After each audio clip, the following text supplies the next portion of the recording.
सो इस सेशन के अंदर हम टैब बार देखेंगे कि iOS मोबाइल एप्लीकेशन के अंदर हम टैब बार को किस तरह से हैंडल करते हैं और क्या स्ट्रेंथ है टैब बार की किसी भी वर्जन्स मोबाइल्स पर, आइदर वो एंड्रॉयड के हों या iOS के हों। तो ये कुछ इमेजेस हैं गूगल की जिसमें आप देख रहे हो कि टैब बार नॉर्मली बॉटम पर शो होता है, जैसे कुछ इमेजेस के नीचे आइकन्स इमेजेस के साथ हैं, इसी तरह से इस इमेजेस पर हैं कुछ आइकन्स बने हुए। तो इसके ज़रिए से हम क्या करते हैं, मल्टीपल व्यूज़ को एक रिलेशन पर लेकर आते हैं और रिलेशन पर लाने के बाद हम एट लास्ट उनका एक लिंक बना देते हैं और उन लिंक के अंदर कुछ फीचर्स हमें बिल्टन तौर पर iOS या Xcode प्रोवाइड करता है कि आइकन इमेजेस को आप अपनी रिक्वायरमेंट के मुताबिक चेंज कर सकें। ठीक है, तो मैं एक प्रोजेक्ट क्रिएट करता हूँ। तो Xcode ओपन करने के बाद सिंगल पेज जब आप सेलेक्ट करते हो तो उसके साथ कुछ बिल्टन टैम्पलेट्स भी होते हैं। तो आप देख रहे हो कि हमारे पास जो 5वां टैम्पलेट है वो टैब्ड एप्लीकेशन का है।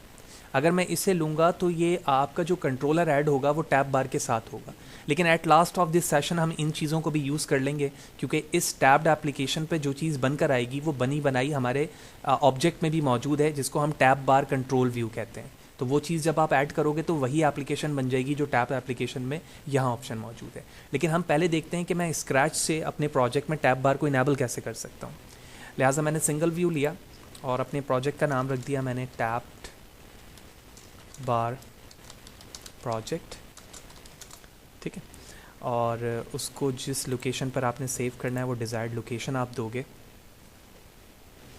और फिर मेन स्टोरी बोर्ड पे जाते हैं। Just for the basis of और the purpose of good programming practice, जब भी आप प्रोजेक्ट क्रिएट करें तो कोशिश करें कि UI को बेहतर कर लें, यानी जो बैक हैंड फ्रंट हैंड की चीज़ों को आप लेकर आ जाएं सामने, और साथ ही साथ आप अपने सिमुलेटर को एक्टिव कर लें। ठीक है, क्योंकि समटाइम सिमुलेटर में कोई प्रॉब्लम होती है तो जब आप सारे काम कर लेंगे तो फिर वो आपको प्रॉब्लम पता चलता है, तो वो थोड़ी सी परेशानी का बायस होता है। तो मैंने सिमुलेटर अपना एक्टिव कर लिया है। ओके, सिमुलेटर हमारे सामने, which mean everything is okay right now. तो मैं मेन स्टोरी बोर्ड पर वापस चलूँगा और सबसे पहले हमें करना क्या है कि अपने इस डिफ़ॉल्ट व्यू को, जब आप प्रोजेक्ट बनाते हैं, इसे हमें टैब्ड बार कंट्रोलर बनाना है। लिहाजा इसके लिए आप इस कंट्रोलर पे क्लिक कर कर एडिटर पर आओगे। एडिटर पे एम्बेडेड इन है और इसके ऑप्शन पर हमारे पास यहाँ लिखा हुआ है टैब बार कंट्रोलर। तो इसका मतलब ये हुआ कि ये कंट्रोलर अब टैब्ड बार की तरह बिहेव करेगा। मैंने जैसे क्लिक किया आप देख रहे हैं कि हमारा कंट्रोलर अब जो है वो टैब बार में बन चुका है। तो ये पहला कंट्रोलर है जो एज अ पैरेंट बिहेव कर रहा है और इसमें ये इमेजेस भी मौजूद हैं। ठीक है, ये सारी चीज़ें चेंज करेंगे, लेकिन अब सवाल ये होता है कि क्या मैं मल्टीपल मज़ीद कंट्रोलर्स को इनके साथ रिलेशन पे ला सकता हूँ? बिल्कुल ला सकते हैं। कैसे? आप यहाँ पर जाएंगे ऑब्जेक्ट पर और ये सिंपल व्यू कंट्रोलर जो है हमारा, मैंने इसे यहाँ पर ड्रॉप कर लिया और साथ ही साथ मैंने इसे भी ड्रॉप कर दिया। तो इसका मतलब ये हुआ कि इस वक्त 4 हमारे पास व्यूज़ मौजूद हैं। अब चारों के रिलेशन बनाने, तो जो हमारा पेरेंट टैब बार है जिसको हमने इम्बेंड किया है, इसके इस येलो बार से, जो कि हमारा टैब बार कंट्रोलर होता है, इससे मैं लेफ़्ट क्लिक को ड्रैग करते हुए उस व्यू पे लेकर आऊँगा जो मैं इस पे साथ रिलेट करना चाहता हूँ। इसके पे लाने के बाद रिलीज़ करूँगा, ये लिखा हुआ रिलेशनशिप से, इसके नीचे लिखा हुआ व्यू कंट्रोलर। तो मैं रिलेशनशिप करना चाहता हूँ इसका व्यू कंट्रोलर से, तो मैंने ये व्यू कंट्रोलर को क्लिक कर दिया। आप देखें इसके साथ एक रिलेशन बन गया। इसी तरह इस व्यू कंट्रोलर को भी मैंने इस पर ड्रैग किया, व्यू कंट्रोलर पे आके रिलेशन कर दिया।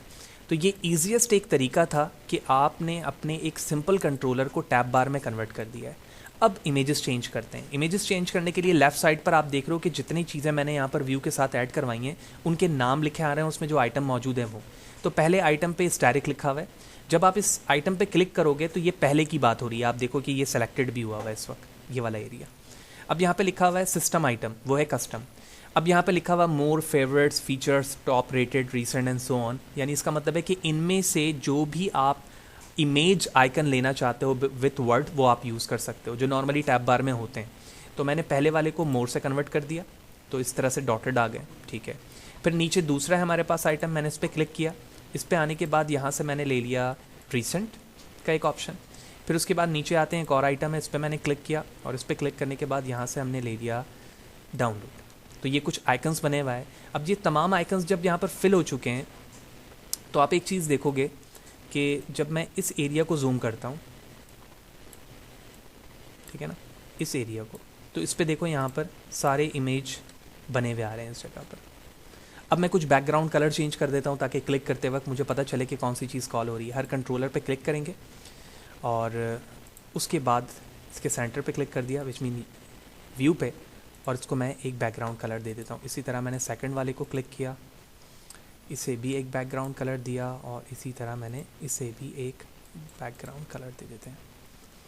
तो this one, here it is, everything is okay now. Relate कर दिया मैंने, कोई बैक एंड कोड की ज़रूरत नहीं है अभी हमें, हमने रिलेशन दे दिया तमाम का, तीनों आपस में रिलेट हुए हैं। सिमुलेटर ऑफ करूँगा, ऑन करूँगा, और उसके बाद अब जो हमारा सिमुलेटर सामने आएगा वो पहले वाले कंट्रोलर व्यू के साथ आएगा, और नीचे वो 3 टैब्स के ऑप्शन मौजूद होंगे जिस पे क्लिक करते हुए मैं अपने व्यू को कॉल कर सकूँगा। अब एट लास्ट आपकी रिक्वायरमेंट है कि जिस व्यू पर आप जो चीज़ दिखाना चाहते हैं वो आप उस पर काम करें, और उसके लिए बैक एंड कोड ऐड करवाएं। ठीक है, जैसे फॉर एग्जांपल लॉगिन पेज है, साइन अप पेज और डैशबोर्ड है, वो तीनों आ गए, तीनों पे जिस पे यूज़र क्लिक करेगा उस पेज पे पहुंचता जाएगा एज लाइक दिस। ठीक है, तो जिस तरह से मैंने बात की कि अगर मैं रिलेशनशिप के साथ अब काम करना चाहता हूँ बैक हैंड कोड पे, तो यकीनी तौर पे इस व्यू का बैक हैंड नहीं है या इसका मौजूद नहीं है, तो ऐड करवाने के लिए आप इस पर क्लिक करोगे, क्लिक करने के बाद फाइल पर जाओगे, फाइल, न्यू फाइल, और यहाँ से कोका टच फाइल पर आप क्लिक करने के बाद नेक्स्ट करोगे। यहाँ से आप व्यू कंट्रोलर लोगे, क्यों? क्योंकि इस वक्त जो चीज़ मैंने ऐड करवाई हुई है वो व्यू कंट्रोलर है ना, तो ये लिया मैंने UI व्यू कंट्रोलर। अब इसका जो भी नाम रखना है मैंने इसका नाम रख दिया फॉर एग्जांपल फर्स्ट या सेकंड, और उसके बाद ये उसके लिए एम्बेड हो जाएगी। फिर आप इसकी UI बनाएंगे और बैक हैंड कोड उस UI पर आई मीन उस बैक हैंड कोड पर करेंगे जिसका नाम सेकंड व्यू कंट्रोलर है। दैट्स इट, ये बिल्कुल वही स्टेज आ गया जिस तरह से हम प्रीवियसली काम करते हुए आ रहे थे। तो पहला तरीका हमने यहाँ पर देखा कि हम किसी एक सिंपलेस्ट जो हमारा डिफ़ॉल्ट व्यू कंट्रोलर होता है मैं उसको एम्बेडेड किस तरह से बनाता हूँ और उसके फंक्शनैलिटीज़ को किस तरह से अपने यूज़फुल मैनर में इस्तेमाल कर सकूँगा। अब बारी ये आती है कि क्या इस तरह से बने बनाए भी चीज़ें मौजूद होती हैं? जी हाँ, बिल्कुल। इसके लिए आप यहाँ पर आओगे और लिखोगे टैब्ड, तो अब आप देखोगे यहाँ पर टैब बार कंट्रोलर सेकंड पे लिखा आ रहा है। तो अब जब मैंने इस टैब बार कंट्रोलर को यहाँ पर ड्रॉप किया तो आप देख रहे हो कि जैसे मैंने ड्रॉप किया ना तो इसके साथ 2 कंट्रोलर ऑलरेडी इम्बैंड हुए हैं, और ये अगर आप बगौर देखो तो इसमें वही इमेज बनी हुई है जब मैं प्रोजेक्ट बना रहा था तो हमारे पास टेम्पलेट में भी यही थी। तो अब यहाँ पर क्या हो रहा है, अब यहाँ पर हमारा जो कंट्रोलर है वो भी रेडी है और साथ ही साथ 2 चीज़ें ज्वाइन भी हैं। तो क्या मैं तीसरा भी ज्वाइन कर सकता हूँ? जी बिल्कुल कर सकते हैं। तो मैंने इसे यहाँ पर मूव किया, इसे यहाँ मूव किया। जब मैं तीसरा कर सकता हूँ तो इसका मतलब है मैं मल्टीपल कर सकता हूँ। तो अब मैं यहाँ पर आता हूँ, एक सिंपल व्यू लेता हूँ, तो ये रहा व्यू कंट्रोलर, मैंने इसे यहाँ ड्रॉप किया नीचे। एज लाइक द प्रीवियस काम करेंगे, मैंने इसे यहाँ से ड्रॉप करके यहाँ पर लाया, व्यू कंट्रोलर। ठीक है, सारी चीज़ें यहाँ पर आ रही हैं टैब बार पे। पहले वाले पे क्लिक किया, जो इमेज लेनी है आप यहाँ से लो, मैंने रिसेंट लिया, डाउनलोड यहाँ पर ऑलरेडी मौजूद है, आप इस पर क्लिक करके भी चेंज कर सकते हो। तो मैंने इस पर क्लिक किया और यहाँ से हमने मोर व्यूड ले लिया, फिर ये सेकंड है, इस पर क्लिक किया, हिस्ट्री ले ली, और ये जो तीसरा है इस पर मैंने क्लिक किया, इस पर रिसेंट सेट है ऑलरेडी क्योंकि अभी मैंने वहाँ से किया था, तो उसमें मैंने मोस्ट व्यूड दोबारा ले लिया। जब मोस्ट व्यूड वहाँ पर भी मौजूद है तो मैंने सर्च ले लिया। दैट्स इट, सारी चीज़ें हो गई। अब सवाल ये पैदा होता है कि हमारे पास इस वक्त 2 टैब्ड व्यू अलग अलग मौजूद हैं, लेकिन मैं चलाऊँगा तब तो ये वाली चीज़ चलेगी। तो अगर मैं इसे चलाना चाह रहा हूँ तो मैं इस पर क्लिक कर इसकी प्रॉपर्टी में आऊँगा और यहाँ लिखा हुआ है एज इनिशियल व्यू कंट्रोलर, इस पर चेक लगा दूंगा। तो एक वक्त में एक ही चीज़ इनिशियल व्यू बन सकती है। तो जब मैंने इस पर चेक लगाया तो इसका मतलब है अब जब मैं सिमुलेटर रन करूँगा तो ये वाली चीज़ होगी। ठीक है, बैकग्राउंड चेंज करते हैं कलर सबके, तो इसको मैंने ब्लैक किया। इसी तरह सेकंड हमारे पास है, इसे हम रेड कर देते हैं। थर्ड हमारे पास है, everything is okay now. Cancel करेंगे, सिमुलेटर रन करेंगे। ठीक है, तो सिमुलेटर एक्टिव है और अब जो चीज़ें हमारे पास आ रही हैं वो टैब बार व्यू कंट्रोलर के ज़रिए से सारी चीज़ें आ रही हैं। अब बिल्कुल उसी तरह से बैक हैंड कोड आप इस पर ऐड करेंगे, अकॉर्डिंग टू द रिक्वायरमेंट आप काम करेंगे।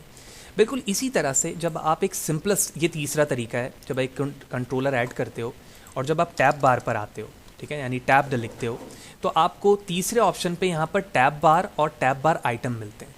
तीसरा तरीका हमें ये कहता है कि अगर एक सिंपलेस्ट कंट्रोलर पे रहते हुए मैं सिर्फ और सिर्फ उसमें टैब बार और टैब बार आइटम दिखाना चाहता हूँ और अपनी रिक्वायरमेंट के मुताबिक उसको इस्तेमाल करना चाहता हूँ, तो मैं यहाँ से टैब बार लूँगा, जहाँ पर प्लेस करवाना चाहता हूँ वहाँ पर प्लेस करा दूँगा, और उसके बाद थोड़ा जूम करता हूँ, अपनी मर्ज़ी से इसके अंदर जो चाहे जितने आइटम्स ऐड करवा सकता हूँ। 2 आइटम मौजूद हैं, मैंने तीसरा आइटम लिया, इस पर प्लेस कर दिया। देखें तीसरा आ गया, मैंने चौथा लिया, चौथा आ गया। तो अब जो है तीसरे नंबर पे हम ये देख रहे हैं कि एक कंट्रोलर पे मल्टीपल आइटम्स किस तरह से ऐड करवाए जा सकते हैं। अब जो भी आइटम पे रिक्वायरमेंट है, जिस आइटम पर आप क्लिक करोगे उस पे जो चीज़ दिखाना चाहते हो वो आप दिखा सकते हो। यहाँ पर मल्टीपल व्यूज़ बना सकते हो हर एक के लिए अलग अलग, और एक ही पेज पे रहते हुए आप मल्टीपल व्यूज़ भी दिखा सकते हो। यानी अब आपको डिफरेंट कंट्रोलर अटैच नहीं करने होंगे, बल्कि एक ही व्यू पे रहते हुए आप मल्टीपल यूआई दिखा सकोगे यूज़र को जिस पे वो क्लिक कर रहा होगा। तो ये तीन तरीके थे, जिन तीनों तरीक़ों से हमने ये जाना कि टैब बार क्या है और किस तरह से रिक्वायरमेंट को देखते हुए हम टैब बार को अपने प्रोजेक्ट में इस्तेमाल कर सकते हैं। और आइदर आप एंड्रॉयड पे काम कर रहे हो, हाइब्रिड पे काम कर रहे हो, या iOS पे, टैब बार बड़ा इंपॉर्टेंट किरदार अदा करता है जब आप यूज़र को अपनी एप्लीकेशन पे विथ ईज़ फीचर देते हैं कि बॉटम पर या टॉप पर, इसके ज़रिए से वो रिक्वायरमेंट पेज पर आसानी के साथ पहुंचता है, और जो भी नीड है या जो भी हम यूज़र से चाहते हैं वो हम आसानी से उससे in term of the feedback या डेटा रिसीव कर सकते हैं।